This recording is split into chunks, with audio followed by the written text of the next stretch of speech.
trauma is really anything from the past where we haven't been able to deal with it, we haven't been able to process it. It's been an experience, and a lot of times people define trauma as something big that happens, right? You've been directly abused, whether it's sexually, mentally, or emotionally. But a lot of times traumas can be being up on the chalkboard and being shamed by your third grade teacher, right? Anything that your body couldn't process. And we end up getting and staying held in that freeze response, and we don't realize how it limits us as we move forward. So we've had a couple of people share their core trauma responses, and one of them being, if I'm seen, I might die. I'm not enough. I need to devalue myself. I need to control others so I can be safe. And the reality is, I'm not in control, and playing small.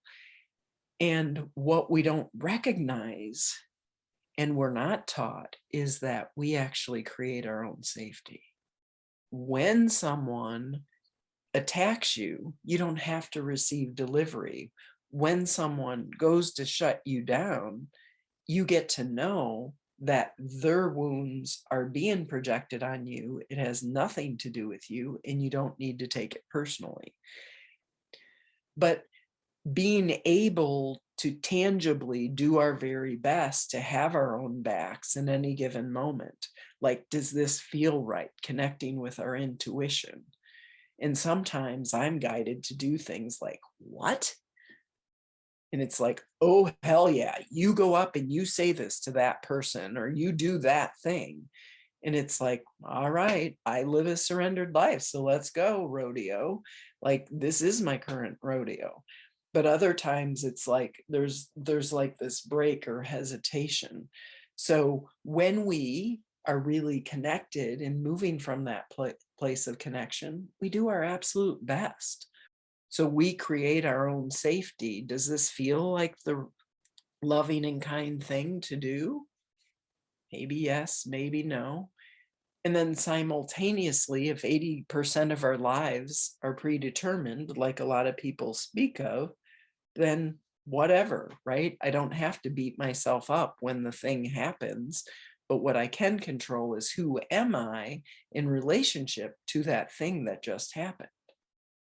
But when we're triggered, when we're hitting our trauma responses, we are being shown what is up for us to heal, no matter what's going on out there, no matter what the wounded fuck is doing and how they're not being loving, they're not being kind. Often we are the wounded fucks, and we just want to make it about them so we can stay in our victimhood, which is in a very super disempowered place.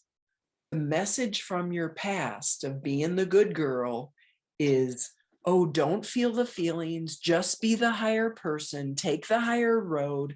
No, fucking crash and burn and feel the trauma, feel the feelings.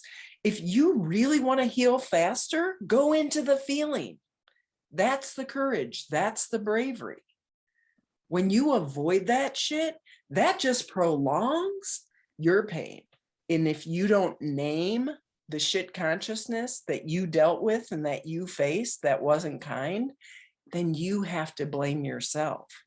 And you live with that misunderstanding and that shame and that not enoughness. And I learned this the hard way, but there it is.